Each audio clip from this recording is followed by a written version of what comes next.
This is Better Business Coach, session number 6. This is the Better Business Coach Podcast, your source for critical sales training, proven education, and actionable worksheets. All downloadable for immediate use. We work hard so you don't have to. Now your host, the rapid growth guy himself, Matthew Pollard. Hello everyone and welcome back to Better Business Coach. My name is Matthew Pollard and as always, I'm your rapid growth guy. Now, again, if you haven't subscribed to the podcast, please take a second to subscribe to both the audio and the video of this podcast, as I don't want you to miss a thing, and we'll be offering ideologies and trainings like this in the audio podcast. However, the video podcast will also provide you step-by-step training that I walk you through that'll show you how to use the worksheets and the templates that I have spent over a decade creating and perfecting. Now, in this session, I want to talk to you about the 4 focuses of a business coach. As a business coach, we can't just focus on a problem in its isolation.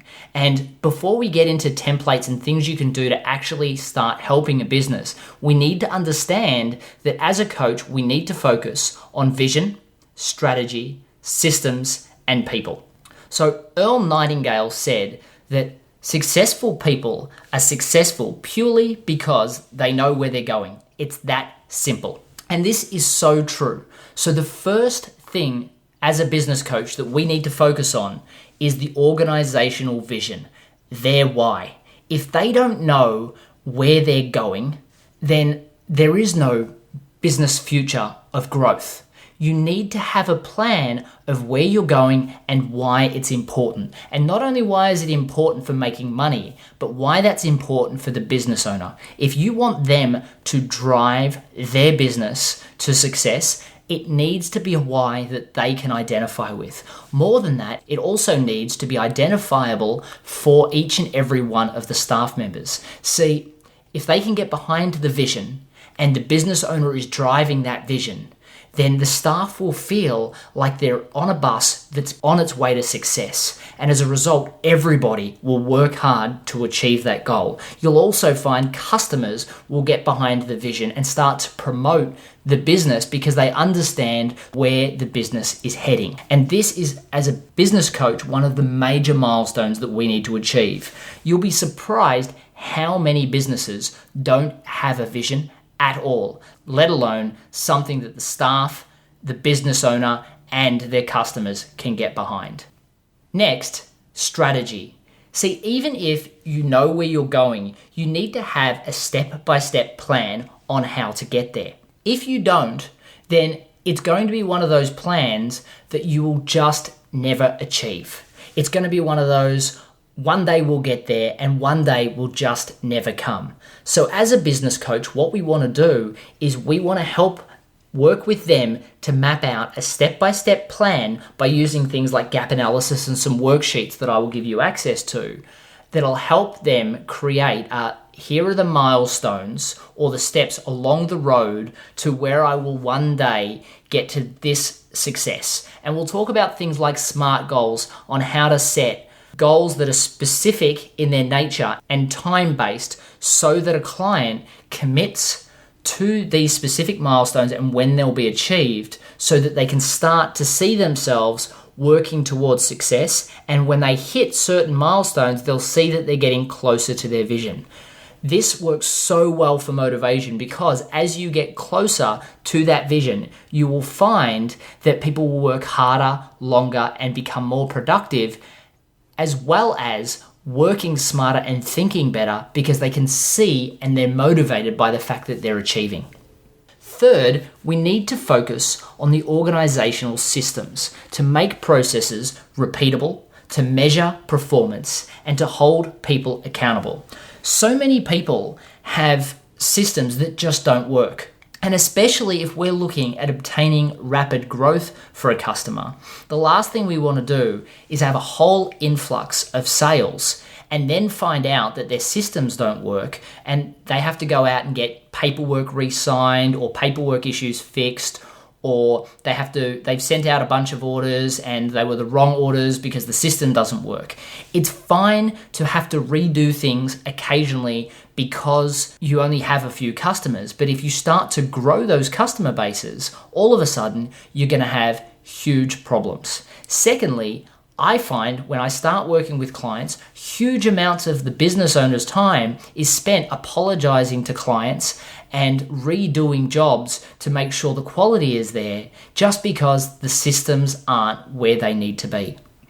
So what we need to do as coaches is help them structure and set up these systems. And again, I'll offer you templates and worksheets to help you do this. It's just important that as a coach, you understand that you need to be constantly working on this. And the other one that you don't want to avoid is the sales and marketing system. You need to help them understand that niche marketing, differentiation is important, and so is sales. If this is something that isn't your passion or isn't something that you have experience in, it's quite frequently something that a coach will shy away from. Now, in about 2 months, I'm going to be launching a podcast called Get More Customers, and that will help you develop those skill sets to be able to help your clients with that. In the meantime, don't shy away from it. Use a sales coach to offer you the ability to be able to provide that service, because while it may cost you a few hours of coaching in the initial stages, it will surely make up for it in the number of hours you get from the increased sales in the future. Now, I'm not suggesting starting by outsourcing to a sales coach. Certainly not. You need to get your strategy, you need to get your vision, and you need to get all the systems in place to handle your current customer base and a growth in sales.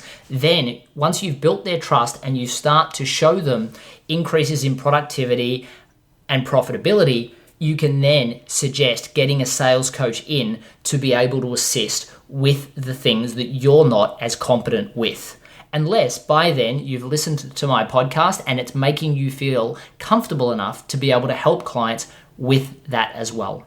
Finally, you need to be conscious of the people.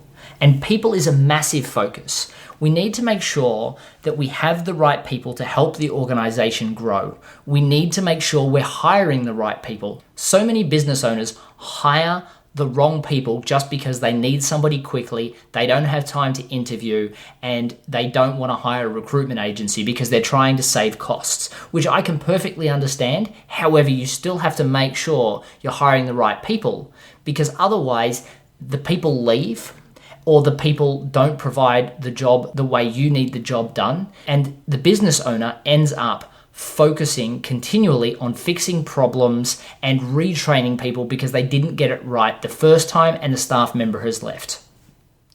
You also want to make sure that each staff member is on board with the vision. And if you don't have the vision yet, you can't hire staff or get them on board with the vision, and you don't get an inclination on whether or not they're excited about it. So make sure the vision comes first, and that's why we're doing it in this order. But you want staff, when you're hiring, to hear the vision and get excited about it and be pumped about growing forward together. See, if a staff member isn't excited about you growing and isn't excited about the organizational vision, they're not going to portray that to customers. And what that means is that the customers won't get on board with the vision, and they won't start to portray that to their friends and their business colleagues to use your service. So that's why all of them are so important. And again, if you've got a strong sales system, for instance, when you're hiring salespeople, you can have a different strategy. If you've got a strong sales script, you don't need to hire people that have huge amounts of sales experience. As a matter of fact, sometimes it's better to retrain them with the scripts that you have. So to go over them again, you need to work on 4 things with your clients. You need to help them create a strong vision that both the business owner, the staff, and the customers can all get on board with. And you need to create a strategy for how to get to that vision and the steps along the way that are necessary to get there. You need to create systems that both handle all of the processes without defects and without customer complaints for the clients that you have now, as well as create systems that can handle your growth for future sales that come in and rapid growth which is what you're going to be able to help them achieve through the coaching templates that I'll provide you with. And also, you need to make sure that all current staff and all future hires get on board with the vision, and you hire people with the right competencies, the right communication skills, and the right motivations to help the business owner get where they need to be. See, if you don't focus on all four, none of it will work, because you can't get to the vision if the staff aren't on board with it. You can't get to the vision if the systems don't work. And you can't get to the vision if the strategy and the steps aren't mapped out, because the staff members don't know what they're doing to help you get there. So as a coach, we have to focus on all four, and that's how you're going to get to the full success.